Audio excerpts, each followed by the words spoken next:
प्रस्तावित Thane integrated ring metro प्रकल्पाच्या नियोजनावर गंभीर प्रश्न उपस्थित करत citizens for sustainable transport Thane आणि ठाणे ग्रीन कलेक्टिव्ह यांनी प्रकल्पाचं काम तात्पुरतं स्थगित करण्याची मागणी केली आहे. सुमारे 29 किलोमीटर लांबीच्या आणि 12,200 कोटी खर्चाच्या या प्रकल्पात अनेक तांत्रिक, आर्थिक आणि पर्यावरणीय त्रुटी असल्याचा दावा नागरिकांनी केलाय. तज्ज्ञांच्या स्वतंत्र पुनरावलोकनानुसार प्रस्तावित प्रवासी मागणी लक्षात घेता जड मेट्रोऐवजी लाईट रेल्वे हा अधिक योग्य पर्याय ठरू शकतोय. तसेच मेट्रो लाईन 4 कार्यान्वित होण्यापूर्वीच रिंग मेट्रोला मंजुरी देणे घाईचं असल्याचं मत व्यक्त करण्यात आलंय. काही स्थानकांची विद्यमान मेट्रो मार्गाशी अतिव्याप्ती होत असल्याने सार्वजनिक निधीचा अपव्यय होण्याची भीतीही व्यक्त करण्यात आली आहे. दरम्यान वृक्षतोडीच्या आकडेवारीत मोठी तफावत असल्याचा आरोप करत पर्यावरणीय परिणामांचा सविस्तर अहवाल सार्वजनिक करण्याची मागणी करण्यात आली आहे. खाडी परिसरातील खारफुटी, पूरप्रवण भाग आणि जुन्या वस्त्यांमधील भूमिगत बोगद्यांमुळे निर्माण होणाऱ्या धोक्यांकडेही लक्ष वेधण्यात आलंय. या पार्श्वभूमीवर प्रकल्पाची स्वतंत्र समीक्षा, नागरिकांच्या सहभागातून नव्याने वाहतूक अभ्यास आणि संपूर्ण डीपीआर सार्वजनिक करण्याची मागणी संघटनांनी राज्य सरकारकडे केली आहे. या संदर्भात त्यांनी माध्यमांशी सविस्तर संवाद साधला. पाहूयात. आपल्या लोकनेत्यांना हे समजावून त्यांनी बघितलंय का?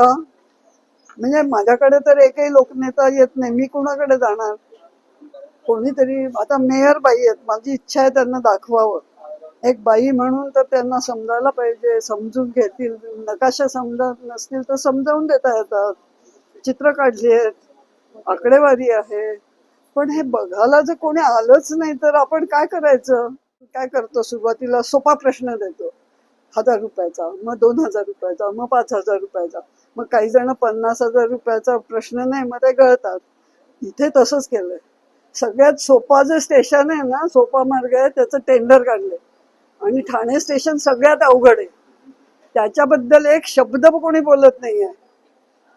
म्हणजे सगळ्यात अवघड आहे ते आधी करायचं आणि मग असं म्हणतील की एवढा आम्ही 2-3 हजार कोटी रुपये खर्च केले, आता जर आमच्या विरुद्ध लोक आले तर तुम्ही पैसे वाया घालवताय. अरे आमचे पैसे तुम्ही आधी का वाया घालवले? हा प्रश्न आपण विचारायला पाहिजे. आधी आम्हाला ठाणे शहराच्या स्टेशनचे नकाशे दाखवा, त्याचे सगळ्या अडचणी दूर करा, त्याची माहिती द्या. चेंदणीतल्या कोळीवाड्यातल्या किती लोकांना काय बाधा होणार आहे, त्यांना किती त्रास होणार आहे ते सांगा. सिडकोच्या बस स्टॉपवरनं पण येता येणार नाही स्टेशनला. इतके प्रश्न तुम्ही एका स्टेशनला, बाकीचं तर मी सोडूनच देते.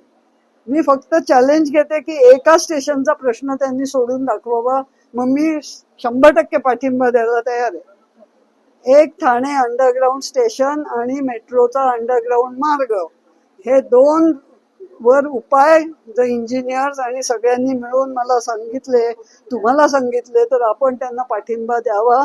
नाहीतर हा प्रकल्प कृपया थांबवा. आमचे 12,000 कोटी रुपये आणि आमचे मनस्ताप आणि आमचं शारीरिक त्रास हा कृपया वाढवू नका. आम्ही ठाणेकर शांतपणे जगू शकतो, जगायला पाहिजे. ठाणे स्टेशन सुधारा, बसेस वाढवा, पादचारी मार्ग वाढवा, सोपे मार्ग शोधा. आणि आहेत त्याच्यासाठी मी काय, माझ्यासारखे अनेक लोक मदत करतील. परदेशी लोक येऊन सांगतील मदत करतो आम्ही तुम्हाला, पण हे करू नका. आधी आम्हाला ह्या धोक्यांवरचं उत्तर तुम्ही द्या. तुम्ही माझ्याकडे उत्तर मागू नाही शकत. मी तज्ञ नव्हे, मी फक्त लिमिटेडच अभ्यास करू शकते. नमस्कार. आमचं असं फक्त हा मागणी आहे.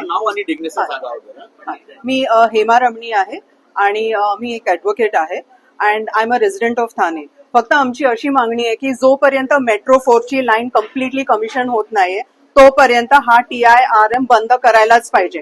कारण याचा बेसलाईन स्टडी झालेलंच नाहीये अँड आता काय चाललंय की they are taking one part of Thane, म्हणजे तो नॉर्दर्न पार्ट घेतलाय आणि सदर्न पार्ट जो सगळ्यात खूप जास्त कठीण आहे अंडरग्राऊंड करायचं, ते त्यांनी करत नाहीये. सेकंडली बेसलाईन असं आहे की ती 30,000 ते 50,000 जर तुमची रायडरशिप असेल तर तुम्ही हा मेट्रो प्रोजेक्ट सुरू करू शकता. पण यांचा 2050 लाच 28,000 आहे. 2050 ला 28,000 ची रायडरशिप आहे.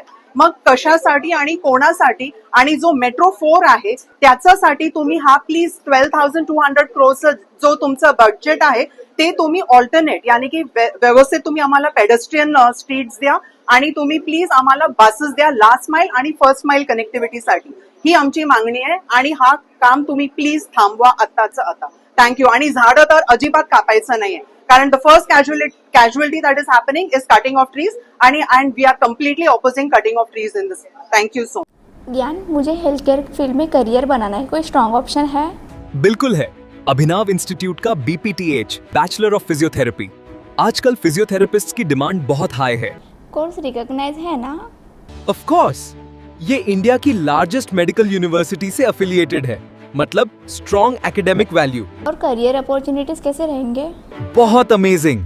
Hospitals, sports clinics, rehab centres और इवन इंटरनेशनल अपॉर्चुनिटीज भी। और सबसे इम्पोर्टेंट, प्लेसमेंट सपोर्ट मिलेगा? बिल्कुल। एक्सपीरियंस्ड फैकल्टीज और प्लेसमेंट गाइडेंस के साथ स्ट्रॉन्ग करियर सपोर्ट मिलता है।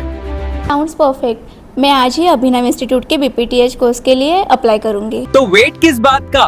BPTH एडमिशंस ओपन है, लिमिटेड सीट्स। अभी अप्लाई करो अभिनव इंस्टीट्यूट में।